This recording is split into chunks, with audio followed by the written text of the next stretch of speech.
This is Fred Marple from Frost Heaves, New Hampshire, and I am here to explain digital television to you. Now, as you know, the government has been spending a lot of time and money making the switch over for these newfangled digital televisions, including a whole raft of commercials warning us that if you had an old-fashioned television, you had to get one of these converter boxes in order to watch the new digital signals. Now, first of all, I have got to explain digital technology to you.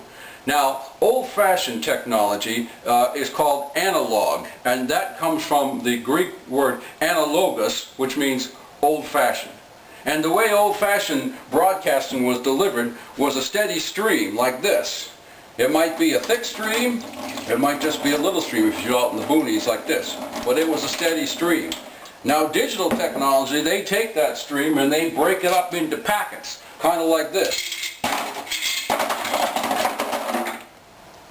Now, here in Frost Heaves, before the big switch over to digital, we basically got 2 or 3 channels. There was the channel that come out of Boston and the channel that come out of Concord, but it didn't really matter because they were both so blurry you couldn't tell whether you was watching Mr. Rogers' Neighborhood or a Stephen King movie.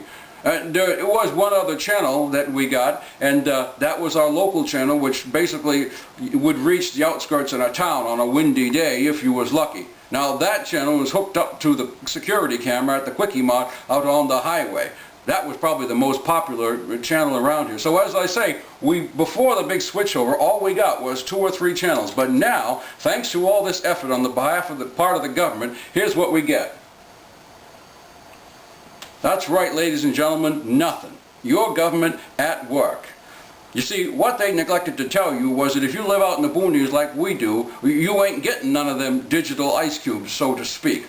Well, I got to tell you, the people in Frost Heaves are pretty upset about this. They don't really mind so much not getting the station out of Boston or the one out of Concord, but they really do miss the Quickie Mart station. You know, you could watch and see who was coming in to get a lottery ticket or buy some Slim Jims or Doritos. And a lot of wives in town, they use that channel to keep track of their husband, what they were up to. Well, as I say, we are all pretty upset about this, and we are not going to put up with it. We're going to do something. We're not exactly sure yet. We got some ideas, and as they used to say in the old-fashioned broadcasting days, stay tuned, film at 11.